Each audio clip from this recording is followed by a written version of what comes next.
Good afternoon, everyone. Thank you for attending session 11 and the final session of our IBR webinar series. As a reminder to all participants, this webinar is public and is being recorded. The registration information was posted on the NERC website and widely distributed. Speakers on the call should keep in mind that the listening audience may include members of the press and representatives of various governmental authorities, in addition to the expected participation by industry stakeholders.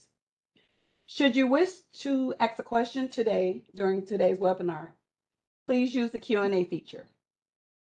It is NERC's policy and practice to obey the antitrust laws and to avoid all conduct that unreasonably restrains competition. This policy requires the avoidance of any conduct that violates or might appear to violate the antitrust laws. Any NERC participant that is uncertain about the legal ramifications of a particular course of conduct or who has doubts or concerns about whether or not NERC's antitrust compliance policy is implicated in any situation should consult NERC's general counsel immediately. At this time, we'll hear a few words from Ryan Quinn. Awesome. Thanks, Lavitra. Good afternoon, everyone. Thanks for joining in. If you made it this far, you're a diehard IBR person interested in what we're doing here. So thank you for joining and being part of the series. Like Lavitra said, we've come a long way from a very high level overview of IBRs. What is an inverter-based resource? What is an inverter, all the way to commissioning, modeling, studies, controls, what have you, up through registration and standards activities yesterday. And today's kind of a closeout session, so appreciate you being here. We're going to talk about kind of a highlight reel of what we've heard over the last 10 webinars. And then we're going to go from there into next steps. Where are we headed with everything that we're doing here at NERC, working collaboratively with the regional entities and industry stakeholders, broadly, where is our focus? And so I'm very excited to be talking about this stuff today.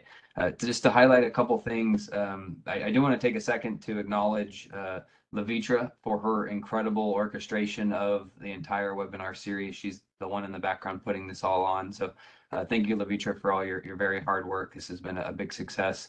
And Alex has a new career as a talk show host or something. You did a wonderful job orchestrating so many webinars. And I know it takes a tremendous amount of work putting this all on. So thank you, Alex. And to both of you guys, you and who have been on multiple panels and webinars so far in this series, you're driving this stuff forward now. So I hope folks are reaching out to these guys and are getting involved in the work that we're doing here at NERC. So I just wanted to recognize the whole team there and all the panelists, all the presenters, incredible lineup of people bringing their expertise to the table to share with industry here. So I'm very, very, very proud and excited of what we've accomplished. We got this question in every single webinar. All materials will be posted online on the NERC website. The recordings and the slides will be made available here soon. We're also going to be putting together an FAQ document that kind of talks about the general themes of the questions. We won't be able to get to every question. We had probably well over 1,000 questions. And so we'll probably bucketize those into themes or categories and then provide some responses working with the panelists. And then we're going to try to put together kind of a highlight reel, kind of the trailer version of the webinar series. So those things might come a little bit later, but we're shooting for maybe 2-3 weeks or a month to get all that content out publicly available to everyone. So that's coming. And I encourage folks to use the Q&A today. We're not going to have a Q&A session, but like we've said in every webinar, we're using that Q&A and feedback and comments to kind of help scope and approach things appropriately. So feel free to use that as a forum to share your feedback with us. So I guess we're also going to be, if you want to go to the next slide, Alex, we've got two presenters here, like I mentioned, Alex and Ung, who are going to talk about highlight reel and where we're headed. And at the end, we're going to kind of do a fun closeout. So if you want to stick around, I hope you do. We've got a couple of fun Slido questions to kind of ease off the accelerator here and take a moment and which was your favorite webinar of the webinar series. I think Alex has a little fun to poke at me at the end too, which will be fun. But take a screenshot of that Slido QR code right there.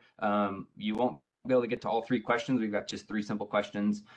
You can get to question 1, and then when we get to the Slido at the end, we'll proceed through the Q&A, and we'll have live results here. So we'd love to get your feedback here to share your input. So just give that just another second to get that QR code. And I don't know if you need that number or that code there, but those are available. Grab your phone.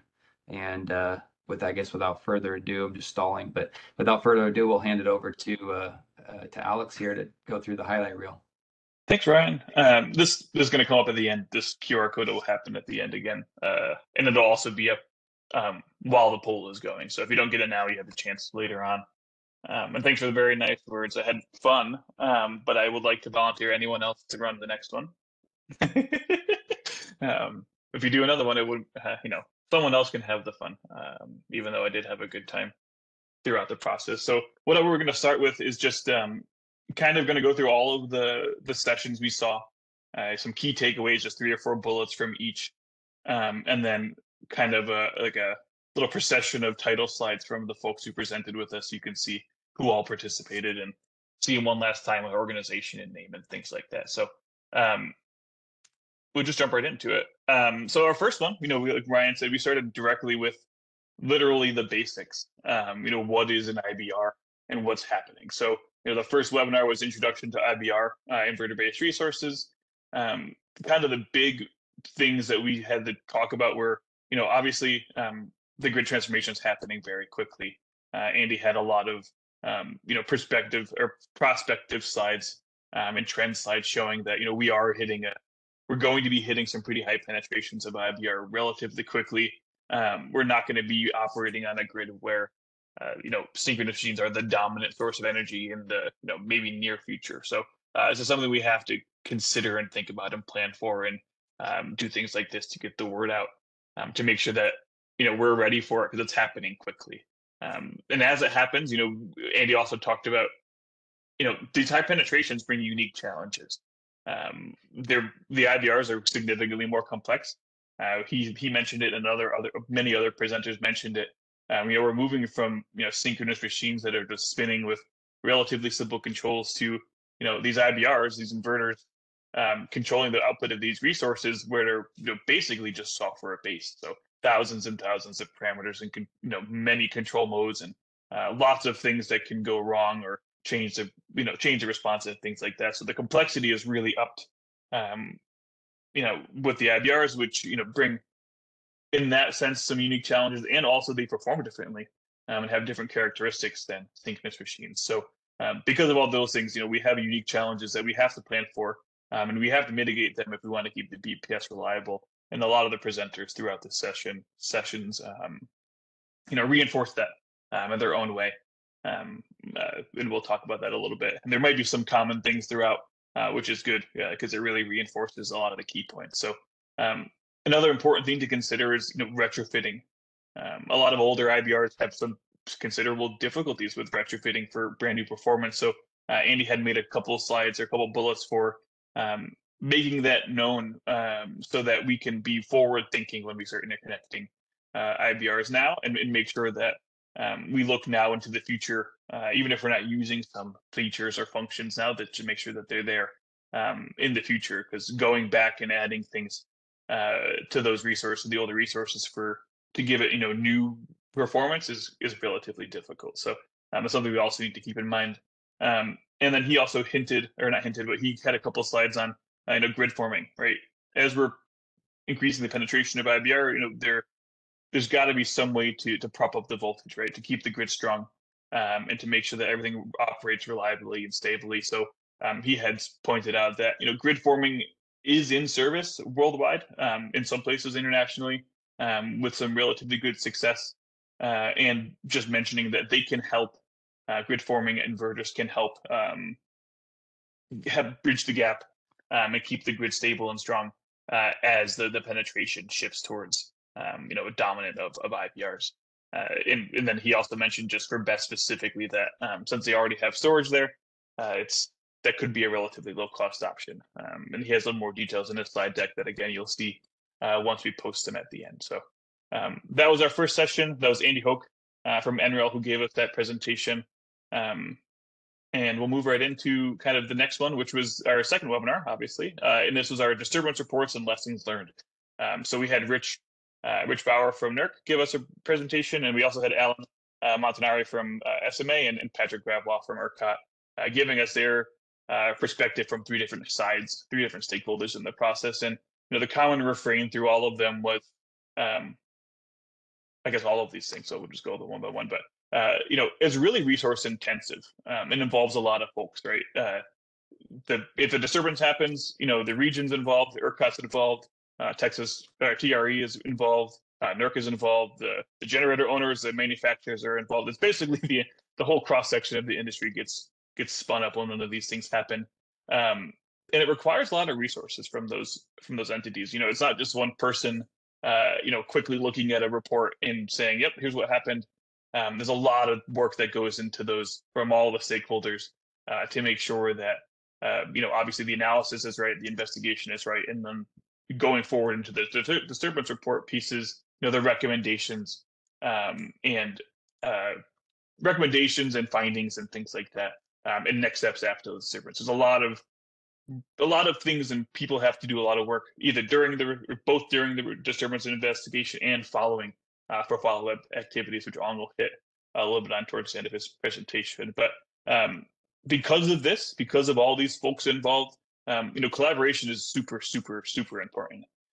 If you're not working with the other stakeholders in this process, you're not going to have, a very efficient or streamlined process, and it's going to make the work, harder, and it's going to make the end result worse. So, collaboration between all the stakeholders is very important for this disturbance analysis process.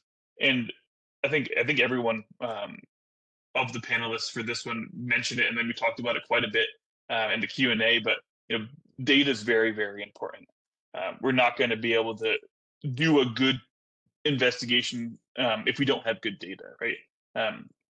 And that could be either just locations of data, quality of data, granularity of that data. There's room for improvement in all those things.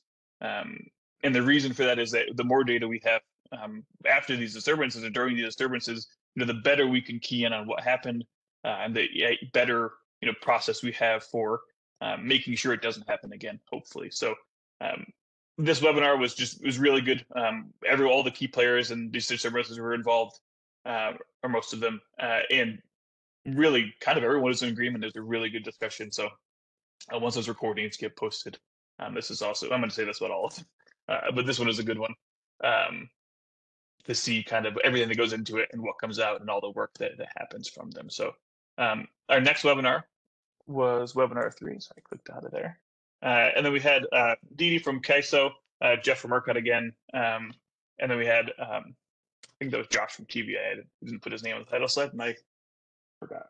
But this one was kind of what inverter-based resource performance issues are you seeing in your area and why? So, and kind of what they have from next steps for us or from suggestions. So the key takeaways were, in order to really put the rubber on the road for these, to raise the inverter-based resource performance, we really need, as an industry, to help, and NERC needs to drive standards development projects. And we had a whole session whole presentation on that yesterday. But with a risk-based approach to tackle the riskiest to BPS reliability first, to make sure that there's requirements for the IBRs such that their performance gets improved. So if you're not riding through events, if you're performing strangely, if you're performing completely at odds with the BPS, you're probably not, or you're definitely not if you trip offline, but you're not providing essential reliability services, right?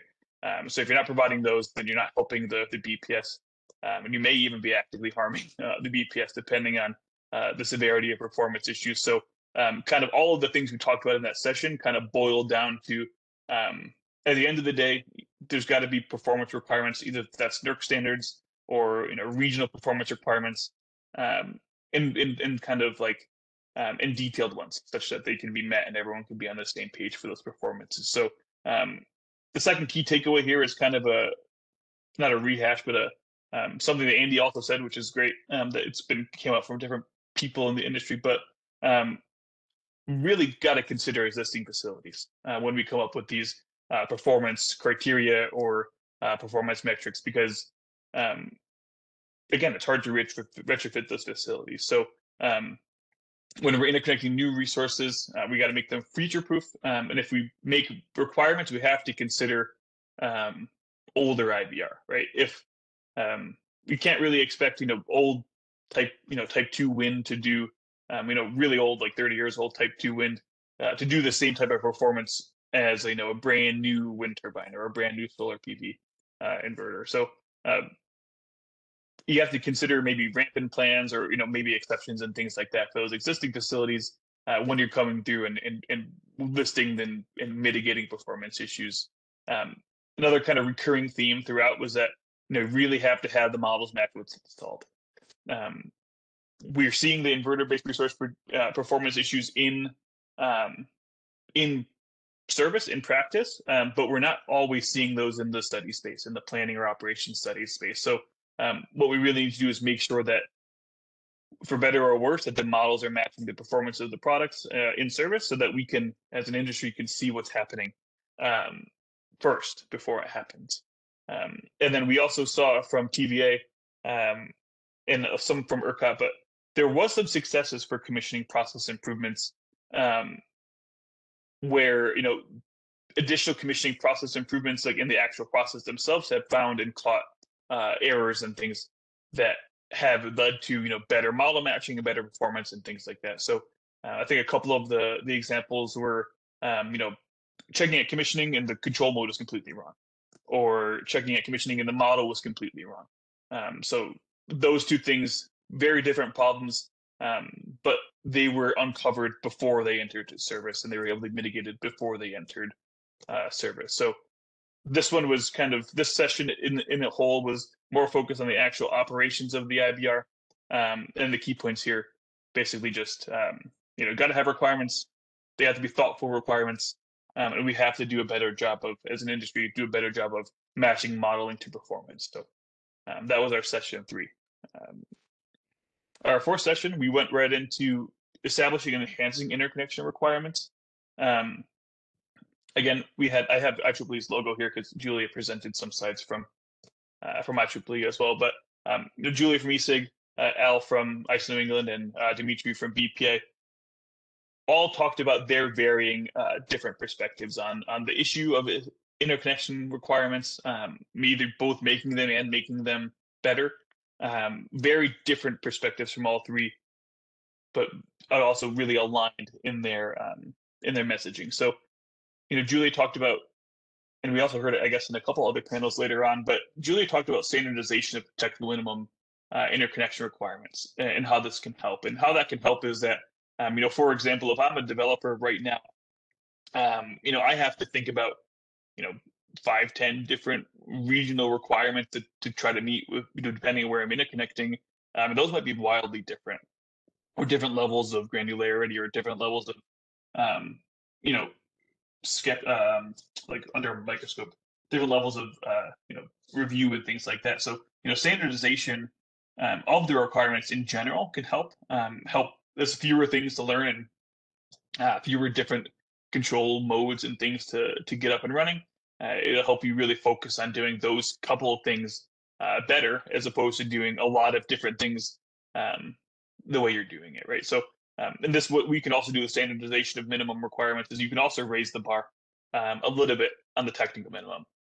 2800, which is why the IEEE logo here is here, but IEEE 2800 2022 does a really good job of kind of showing performance requirements at a technical minimum for what should be done to make sure that the IBRs are operating in a reliable manner. So in addition to that, and this kind of follows up on the other, the last bullet from the other, second to last bullet from the last slide, but modeling performance and parameter attestations can improve the interconnection process quality. And what I mean by that, or what the theme means, is if you have someone like an OEM or manufacturer or generator owner, and you have them mandatorily attest that their model performance is X and their parameters are Y, and they match what they're trying to install, that can that process by itself, puts more eyes on those things, right? So even if the attestation is perfect and everything's good, at least you went there and went through and reviewed them again and saw what was happening, and you had the time to go through and to do that process and have kind of a sanity check at the end. We also heard pretty much from everyone. We heard a bunch of times in the other sessions, but EMT requirements are already starting to get implemented, and they're probably not going to stop being implemented. EMT studies are electromagnetic transient studies are going to be important for BPS reliability moving forward. And then just generally, and again, this is something we heard in multiple sessions, but the industry itself needs more resources to kind of capture the additional work and complexity from IBR, and a little bit of knowledge floor raising for the specific nuances of things like EMT modeling or IBR performance in general. So those are the key takeaways from webinar 4. Webinar 5 was our first of two modeling first of two modeling sessions. This one was modeling requirements and then model creation, model usability. So we had good presentations from ATC and electric power engineers and power electronics. We had one talking about model requirements, an OEM talking about implementing those requirements, and a consultant basically saying, here's what happens after the OEM, the manufacturer, gives us a model up until that model gets submitted. So the big takeaways, and this is also in the Odessa disturbances, and we've heard it from manufacturers a number of times, is that model requirements actually help drive change. Manufacturers don't hate additional requirements. That helps them know specifically what to meet and specifically how to get there. And if you're trying to get resources for a certain feature, the best way to get resources for a certain feature is to point to something, right? To point to a grid code requirement. If you don't meet that requirement, you might not be able to operate, right? So that gets a lot of insight. It makes it clear for everyone to read, especially since a lot of OEMs have overseas, folks building and designing the products. It has grid codes and specific requirements are really good for driving change in performance and also the model. So we also saw in a really detailed from EPE was there's a lot of work that happens and a lot of collaboration that happens between OEM, a manufacturer supplied model, and the actual facility model at the end. There's a lot of work, a lot of data requests, a lot of data checking to make sure it's correct or seems correct. And a lot of steps in collaboration that has to happen there, again, between basically the entire cross-section of the industry, which doesn't always get kind of talked about. A lot of folks, us included, in a lot of discussions, we focus on product model and plant model and forget about what happened in between. But it's very important. And again, that's one of those things where the knowledge floor raising could help, right? If everyone's asking specific questions with good background and context, then we're going to get better answers to those questions and better data and better models out. And then to kind of cap it all off, model usability and matching those parameters to real life is going to be very, very important moving forward. As we're doing more special studies, we're going to be using more detailed models, and we're going to have to be able to make sure that those parameters are matching what we want, to make sure that those models are actually, usable by the end user. So our second modeling was model quality testing and benchmarking, and then just modeling and studies experience worldwide. So we saw from ERCOT a really good example of model quality testing and verification.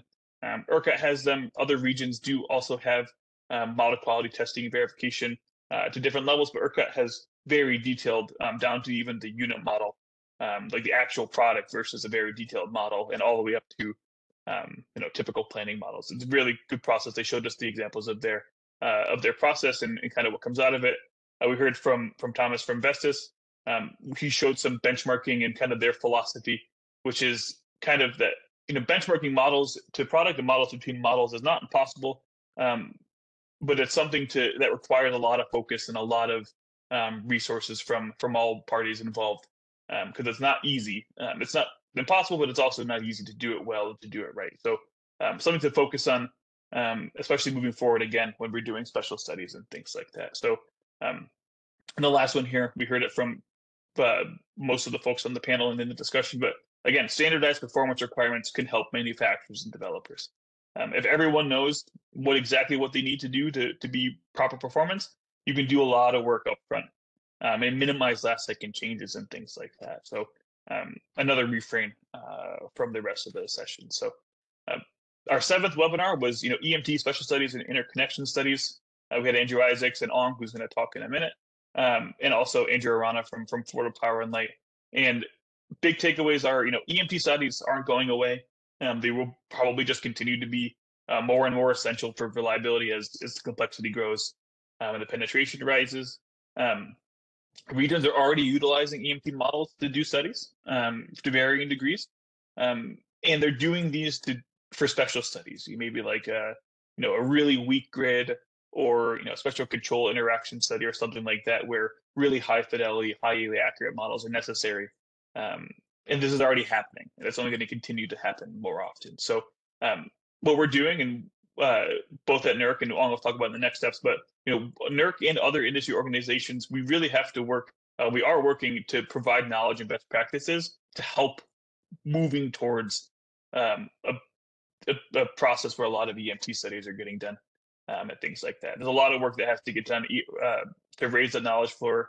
Ong's doing an EMT bootcamp that he'll talk about in a few minutes, or I guess maybe 25 minutes, but that's going to help. And everyone else, we got to work together to get all on the same page and to make sure that everything is good and the knowledge floor is there. So our eighth webinar was specifically on the interconnection process. We had Southern California Edison, American Electric Power, and ERCOT again give us their takes on the interconnection process and managing those processes. And again, standardized interconnection requirements comes up as something that could assist everybody. And then a technical minimum set of requirements that people can adopt can help get better processes, better requirements, and kind of raise the quality. We also heard that right now, the interconnection queues are pretty long. There's a lot of resources in there. Like the timeline for that is, on the order of years, which leads to a lot of uncertainty in early studies and a lot of changes to design and model and things like that, just based on the literal length of the process. And then as things get more complex, it's really hard as an industry, and we have to work together to solve this.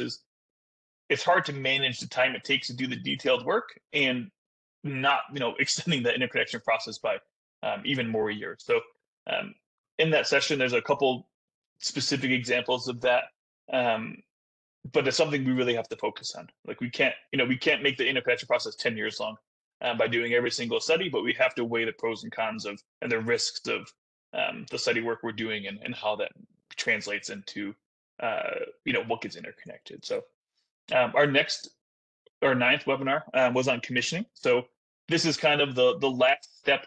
This is like the last detailed technical presentation. And this is the last step before actual energization, right? You have to commission the site. The studies you've been doing, the work you've done for tracking parameters and things like that, now during the commissioning process is where those things get put into the product, and when you actually energize to the grid. So this is kind of the last stop before we get into the regulatory world and the presentations and kind of next steps. So we heard, right, that validation and verification requirements during the commissioning process can be super helpful, very helpful. Because again, like I mentioned before, that's the last time you have to check these things before you energize. So having requirements there can be super helpful because the requirements are going to let people know what to look for and how to look for them. And that'll help kind of raise the quality of both models and also in-service performance. And again, Katie hit on it a lot of times, and it's super important, and I'm glad she hit on it a number of times, but collaboration is key. You have to know if you're operating in this process, the big picture. You got to know where you fit in so that you can ask the right questions and drive the collaboration. So you can ask, if you know the whole process, you can say things like, I'm doing this, who's doing Y, right? And that might lead to, X is doing Y, it's perfectly fine, we have it under control, or oops, we forgot about that. Maybe we'll collaborate and fix that. And then I'll kind of paired with that, scoping and contracting really have to have reliability and requirements in mind, as in make your scopes maybe a little bit bigger to leave room for additional reliability requirements or reliability studies or extra work like that. So this webinar yesterday was our 10th webinar, and this was our kind of NERC and regional work on registration of owners operators of IBR.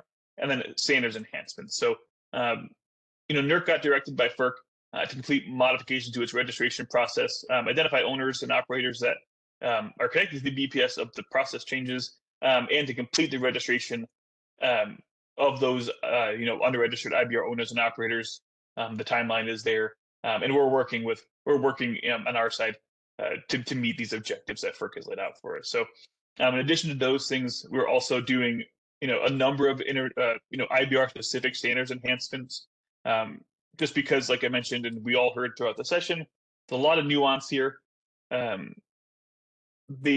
standards might need to be, and I hit this a couple times yesterday, but standards might need specific language changes to make sure that what we mean is the same when IBRs are considered. So I guess with that, that's all of the session so far, and we'll move right on to Ong, who's going to talk about what we're doing in our IBR strategy and some next steps moving forward. So Ong, it's up to you. Thank you, Alex. Thanks for having me again on this incredible webinar series that you've been running. Yeah, let's talk about how to solve for the BPS reliability and what we're going to be doing at NERC in the near future.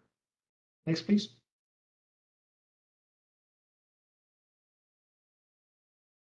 Just to kind of set the stage for the motivation, and the context of the importance of the work that we're doing as an industry is kind of look at the challenges ahead of us, right? So looking at 2022 Q, like 2 gigawatt of interconnections, right? So most of them are IBRs. And next, please. And the challenges we have today are gaps in interconnection processes that are letting studies with models of inadequate accuracy going through. We have IBR are getting interconnected at a greater rate than they can be studied adequately for their reliability impacts.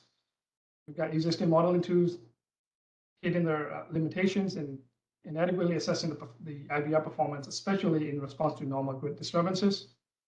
The confusion between distribution system requirements, 1547, and the bulk power system requirements are adding to these challenges. And lack of specificity for IBR in some of the existing standards and requirements cause misapplications, limits the full utilization of the IBR capabilities, and create the reliability gaps. Next, please. So our response as an industry to that are multi-pronged. Right? We got to look at enhanced interconnection requirements, the industry adopting the NERC reliability guidelines, improving FERC GIAs and GIPs, improving commissioning practices, as we have seen in one of the webinar. Obviously, we need increasing engineering resources to execute on these. We also need significant enhancements to NERC standards. And NERC IRPS and under that also EMT task force recently formed. So one of the industry's response to that. And you see on the right a tripod holding up the overall IBR strategy that I'll be talking to in the next slide. Right? Everybody's important, right? NERC, FERC, and industry are part of the tripod. Next, please. So I thought we will go over the NERC IBR strategy and give examples of what we've been doing and what we'll be doing as I walk through these. So in general, there's 4 categories or 4 pillars. Right? We will assess the risk, and we will share those learnings from these with the industry. And then we have interconnection process improvement. Again, that's one of the industry response that I mentioned earlier. Best practices in education, and the regulatory enhancements, such as the standards projects that are undergoing right now. Next, please.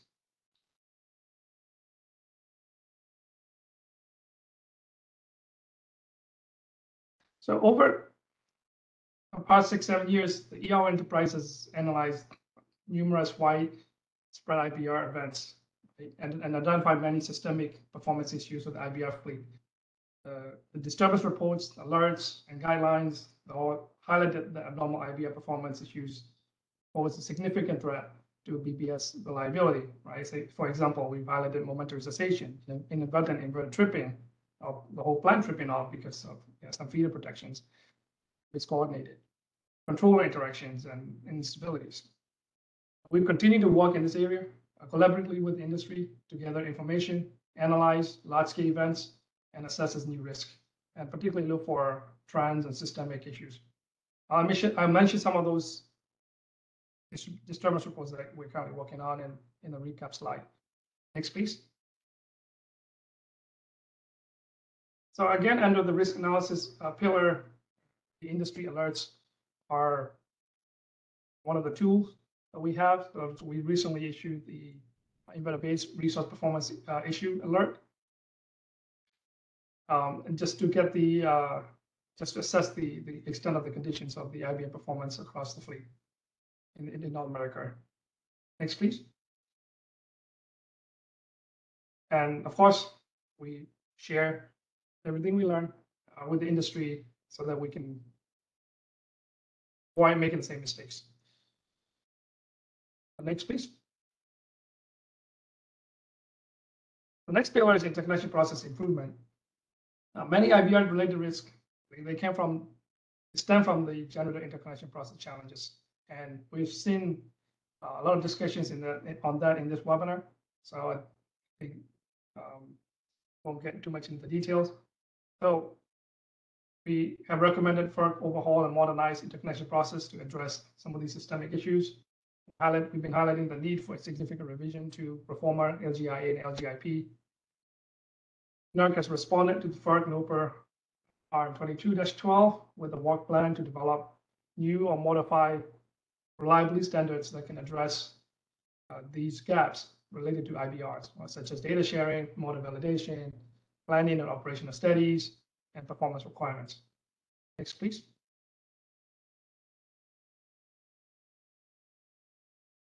Under interconnection improvement, process improvement, it's enhancing the requirements themselves. Right? In 2019, NERC published a guideline on improvements to interconnection requirements for BPS connected IBRs, provided strong recommendations of significant improvement to TOs, interconnection requirements for NERC FACT 1, and modeling a stated requirement for NERC FACT 2, and it's been a pillar for 2800 and IBR activities going forward.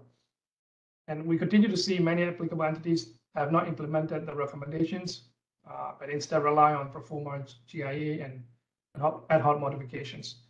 So that ties back into the previous one. We also got to work on improving the GIAs as well. Next, please. So, improving the modeling and steady practices. Interconnection process challenges have led to modeling and steady gaps when we assess the BPS reliability for newly interconnected IBR. We continue to see systemic modeling errors in positive sequence dynamic models that are pervasive in interconnection-wide planning cases, let alone EMT models that we've recently been seeing as well. There's been mismatch in model versus actual performance, right? So what you study is not exactly what you're getting in the field. So we want to solve this problem. We will continue to work on that as part of the our work items. EMD studies, as we highlighted in one of the webinar, increasingly become necessary, and to support the industry adoption and in a streamlined fashion, we've stood up the EMT task force. We have about 4 or 5 work items and then the task force that have actually started, and we hit the ground running full steam. I invite you all to join if you haven't done so. The NERC RSTC has endorsed SAR for model quality and EMT requirement for FACT, MOD, and TPL standards. That's currently underway, and task force, one of the work items is to support that standard working team. Next, please. NERC has supported the development of 2800, and NERC is continuing to support the development of 2800.2, the testing standard, and we also continue to support the adoption of the 2800 as well. Next, please. The third pillar, best practices in educations. This is really where the industry gets to learn how can we do better. And reliability guidelines are one of the tools we have in sharing that knowledge. Recently, we have released a reliability guideline on EMT modeling for BPS connected IBRs. It includes recommended model requirements and verification practices.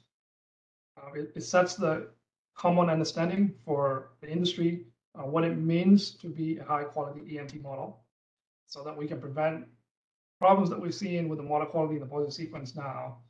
As we start this journey, we want to preemptively prevent those by setting a common understanding of the model quality. And to establish a good model quality is to establish a very good model requirements.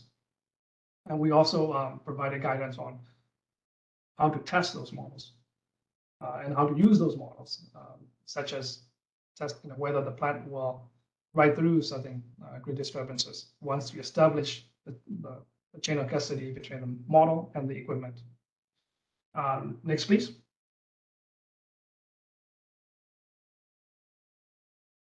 So currently in the works, we're working on the second series of the EMT studies. So this guideline will focus more on how to,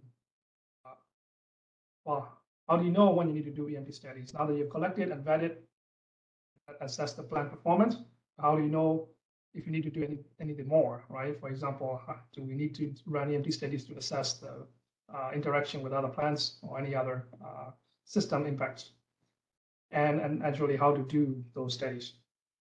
We're working on a guideline on recommended approaches to interconnection studies, white paper on grid forming, functional specifications and modeling tests that lays out some minimal but very essential tests that sets up what it means to be a grid forming inverter and how to test for those. Also working on gap analysis of any IBR related issues that are currently not addressed with the existing NERC standards, and a white paper on IBR commission and best practices. Next, please.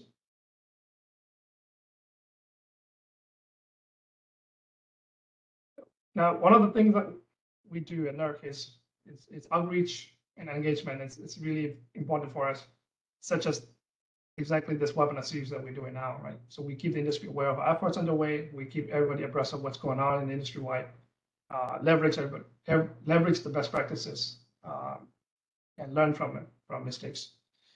And IBR initiatives are now located directly in the initiative tab on the NERC webpage. So the one-stop shop is PDF file. You can actually see everything we're doing by presenting our IBR strategy at every opportunity we get. And guidelines are actually the most commonly downloaded document on NERC website. And we actually have RPS meetings have been having pretty good attendance, over 150,000 every month. We continue to leverage the industry partnership. And for example, NAGF, NATF, APRI, ESIC, and 2800 leadership team. Well, the latest in this endeavor is IBR Webinar series, the exact series that you are joining today. It has been well attended, and Alex will have some cool stats on this after my presentation. Next, please.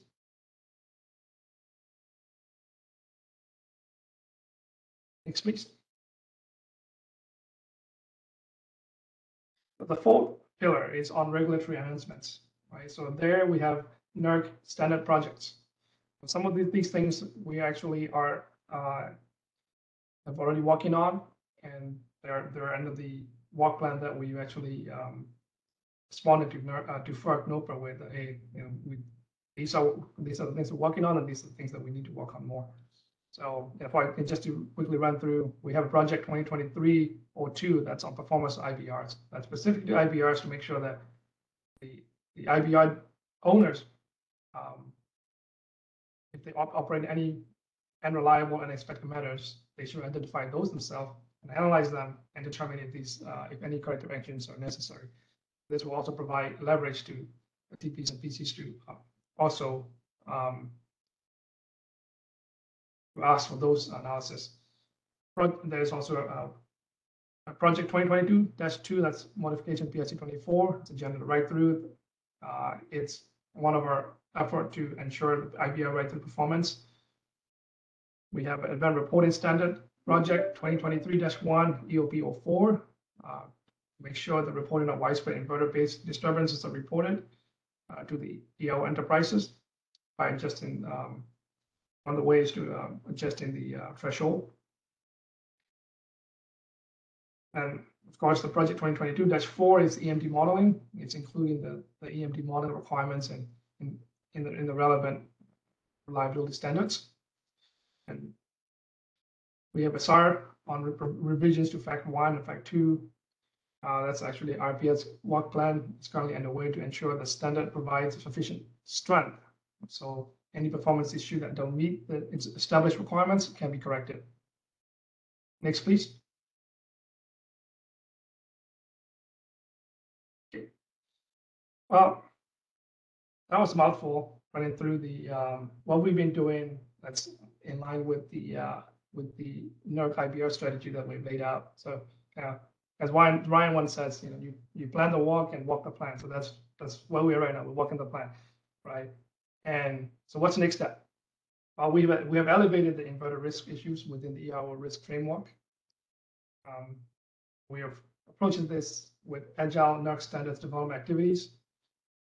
We're working on a comprehensive write-through standard, new performance validation standards, any additional IBR-related standards activities, disturbance investigations and analysis, right? That's one of the risk analysis pillar of the strategy. So currently we're working on 3 investigations, a 2022 California event involving BESS, which allows us a unique opportunity to look at the risk profile of battery energy storage systems in both power flow directions.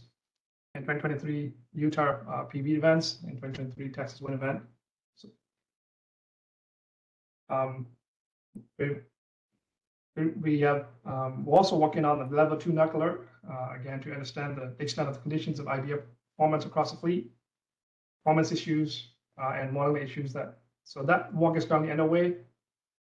As part of the disturbance investigations in the California BESS event, we've seen preliminary some of the modeling issues from that event. We are contemplating or planning to look into that more as part of this effort. That's going to be for Q4 2023. Next, please.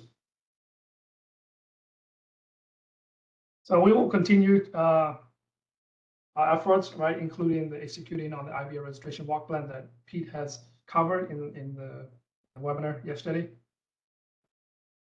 Work on NERC IRPS priorities, the interconnection studies, best practices, commissioning best practices, gap analysis on NERC standards, so that we know what the blind spots are, right? And EMT task force activities, EMT modeling, studies, guidelines, guidance, a repository of reference materials for anybody who are embarking on this EMT journey.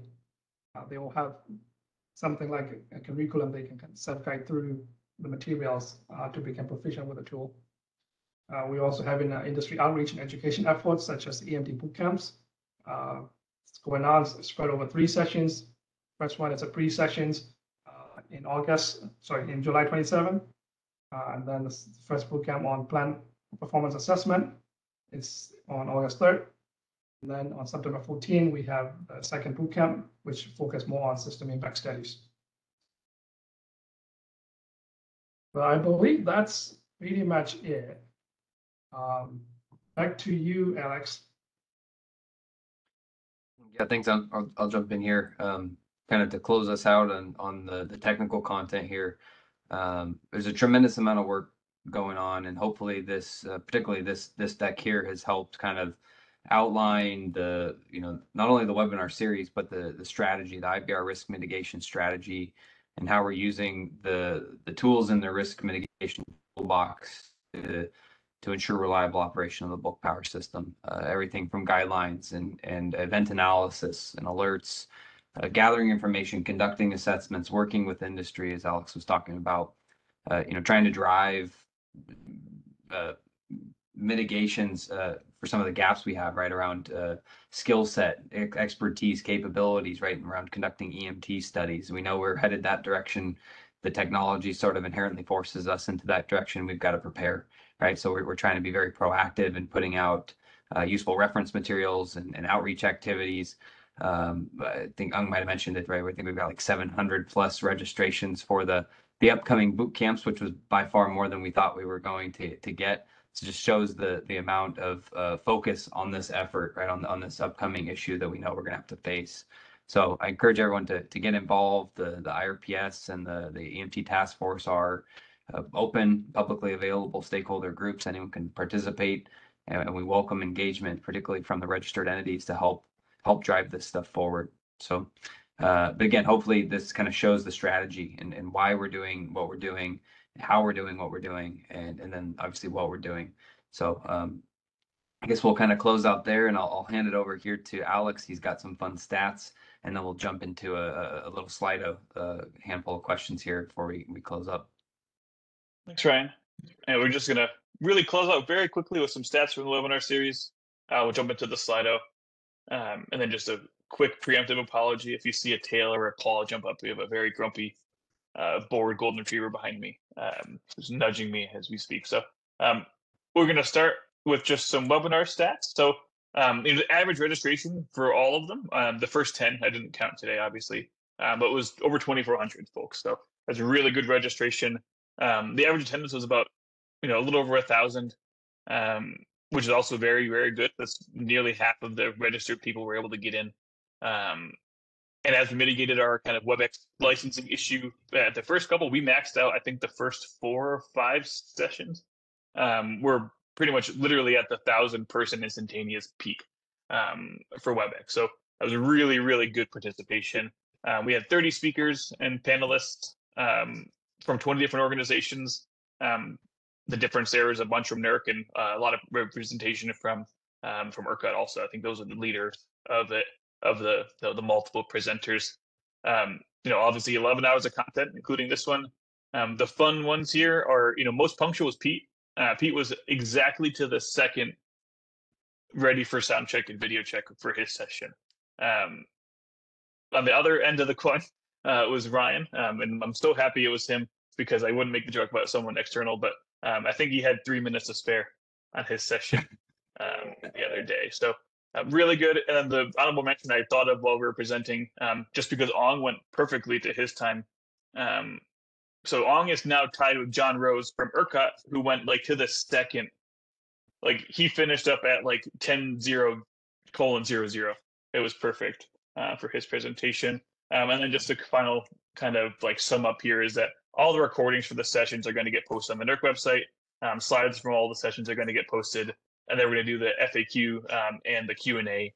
The themes from those Q&As are going to get posted as well, along with the highlight reel that Ryan had mentioned. So with all that, I'm going to pull up the Slido thing for just a second, literally just 10 seconds, and I'm going to jump over to the actual Slido. So I'm going to take down the QR code really quickly, and I'm going to put up a different QR code. Same QR code, but different looking.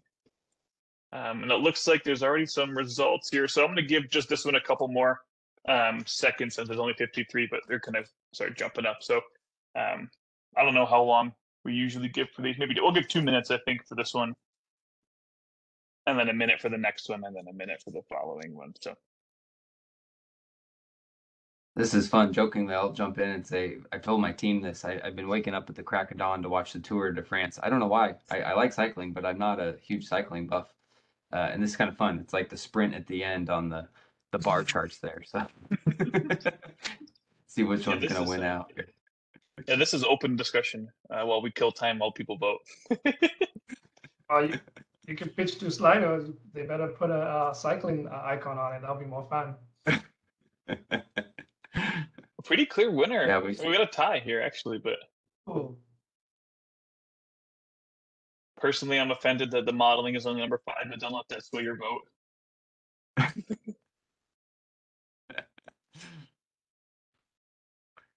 That's great. It's probably for sake of time. Let's Yeah, let's get close to that. 100. Yeah, I We'll mean, get to those 100. two were very pertinent, obviously, right? The IBR performance issues, kind of talking about the risks, what we've seen. We get asked hundreds of times after a disturbance report gets issued to come talk about what we found, how we found it out, what did we learn. We're trying to share that widely with industry. So I'm glad that one was quite well received. And then obviously the interconnection process is where so many entities, I think every entity, whether you're on the generation side, developer side, EPC contractor, consultant, or the interconnecting transmission service provider, ISO, RTO, you're facing this challenges around interconnecting these resources. So it doesn't surprise me that both of those come to the top there. Yep. And this one is people are already getting going, but this one's just what's your biggest takeaway? What did you learn? What was the most surprising thing you learned, or what was your favorite thing you learned or took away from the webinar series? So I think there's 24 character limit. So no big words. Just whatever you think. And we'll give this one just till 57 after, just for the sake of time. I do think it's these responses are quite indicative, right? This won't be easy, scary, complicated, but exciting at the same time. That kind of sums up the grid transformation and energy transition right there. Yep.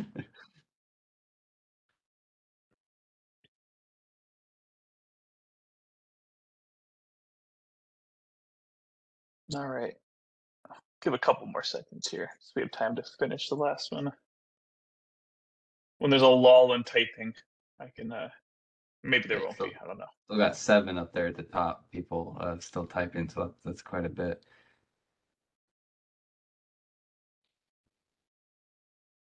Lots of great things here. I mean, performance issues, the IBR performance problems, modeling, getting a lot of call outs, which is great, and study work, understanding model quality, and then kind of a theme of teamwork, communication, collaboration, which is I think been one of the most common themes throughout every panel. I think was the need to work together to solve a lot of these problems.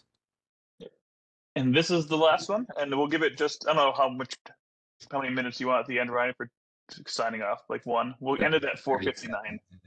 Yeah. So this one I think is a little. This one you have people have to rank, right? So this one's gonna take a little more time. Yeah, you can. Yeah, you have to rank your choices. Sorry for the extra work, but this is slightly more fun. This one's really important, though. We truly encourage folks to take a second and chime in on this. We want to understand industry's perspectives around, what are the challenges you are facing, which helps us prioritize our risk mitigations here. So yeah, definitely fill this in if you can.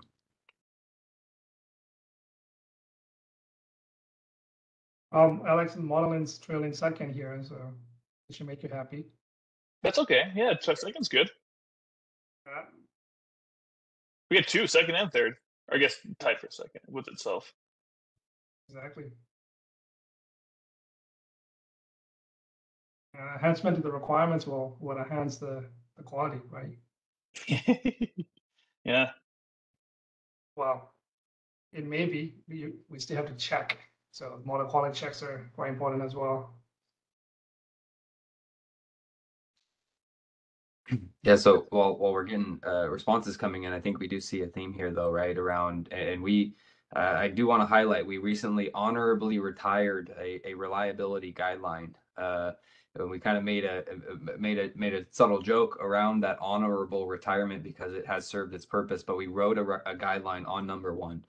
It is on the NERC Reliability and Security Technical Committee documents website, still under the retired section there. It is still a very valuable reference, and we're now kind of focusing our attention to adoption of 2800. But that document still serves a tremendous purpose for enhancing interconnection requirements. It's got a lot of quality information in there on what IRPS industry at large wants to see in terms of those interconnection requirements for bulk system connected IBRs.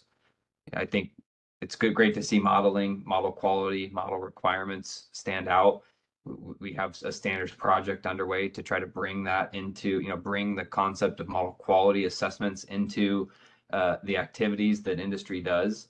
both at the equipment level and the plant level. We've got the revisions to Mod 26 and 27, Mod 32 even. And then the EMT SAR kind of covers all bases there related to EMT modeling. So I'm very excited to see both of those at the top there.